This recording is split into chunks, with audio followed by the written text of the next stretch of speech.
प्रगति मैदान के आसपास का ये पूरा क्षेत्र दिल्ली के सबसे व्यस्त क्षेत्रों में से एक है।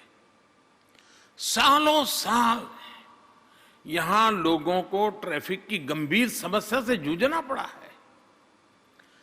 आईटीओ चौराहे पर कितनी अधिक दिक्कत आती रही है, ये हम सभी बहुत अच्छी तरह जानते हैं। और मेरे जब कार्यक्रम बनते हैं तो मैं 50 बार सोचता हूं, मेरे एसपीजी वगैरह को कहता हूं कि भाई या तो सुबह 5 बजे मुझे निकाल दो, लोगों को परेशानी ना हो, या रात को देर से निकालो वहां से, दिन में मेहरबानी करके उस रास्ते से मत ले जाइए, लोग परेशान होते हैं। मैं जितना बच सकूं बचने की कोशिश खुद करता रहता हूं, लेकिन कभी कभी मजबूरियां हो जाती हैं।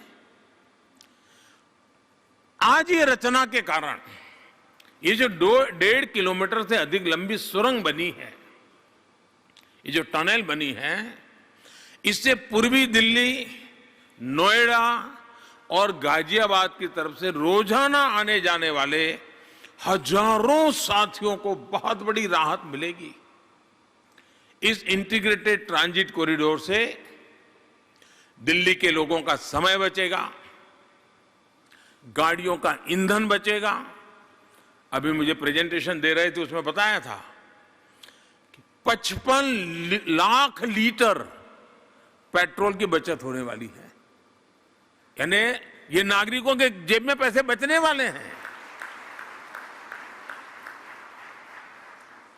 अगर मैं किसी को 100 रुपये देने की घोषणा करूं तो मेरे देश में हेडलाइन बन जाती है, लेकिन मैं अगर ऐसी व्यवस्था करूं जिसके कारण उसके 200 रुपये बचते हैं, वो खबर नहीं बनती है, उसका महात्मा ही नहीं है, क्योंकि उसमें पॉलिटिकल माइलेज नहीं है। लेकिन देश का भला करना है तो हमने स्थायी व्यवस्थाओं को विकसित करते हुए जन सामान्य की सुविधा और उसका बोझ कम करने की दिशा में हम काम कर रहे हैं। अब ट्रैफिक जाम बचेगा, दिल्ली का पर्यावरण भी बचेगा। हम आराम से कह देते हैं टाइम इज मनी, बड़ी सरलता से कहते हैं।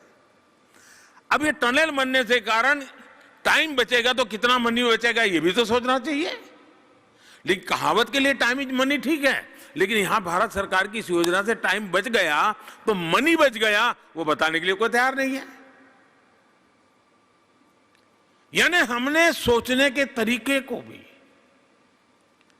हमारे पुरानी आदतें, पुराने बॉक्सेस में चीजें डाल डाल करके देखने के बजाय बाहर आने की जरूरत है। एक अनुमान है कि जितना इस कॉरिडोर की वजह से प्रदूषण कम होगा, वैसा करने के लिए, जैसा हमारे पीयूष भाई ने बताया, 5 लाख पेड़ से जो मदद मिलती है, वो मदद इस टनल के कारण मिल जाने वाली है।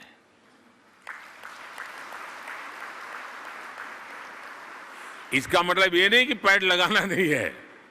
और मुझे खुशी हुई कि इस प्रोजेक्ट के साथ पेड़ लगाने का कार्यक्रम भी हुआ यमुना के तट पर, और वो भी काम पूरा किया है, डबल बेनिफिट ले लिया है। हमारी सरकार नए पेड़ लगाने के साथ ही जिन वजहों से प्रदूषण बढ़ता है उसमें से कितनी कमी कर सकते हैं, टेक्नोलॉजी का उपयोग करके कैसे कर सकते हैं, उस दिशा में काम कर रहे हैं। अभी हाल ही में भारत ने पेट्रोल में 10% इथेनॉल की ब्लेंडिंग के लक्ष्य को प्राप्त किया है। ये बहुत बड़ा अचीवमेंट है जी। भारत की रिक्वायरमेंट का 10% इथेनॉल, गन्ने से बना हुआ, वेस्टेज में से बना हुआ इथेनॉल आज हमारी गाड़ियां दौड़ा रहा है, हमारी गति को ताकत दे रहा है। और ये भी काम हमने, हमारा जो टारगेटेड टाइमिंग था उससे भी पहले कर दिया, कई महीने पहले पूरा कर दिया। पेट्रोल में इथेनॉल ब्लेंडिंग का यह अभियान हमारे प्रदूषण कम करता है, हमारे किसान की आय को भी मदद करता है, क्योंकि उसका जो वेस्ट है वो यहां से बेस्ट उपयोग में आ रहा है।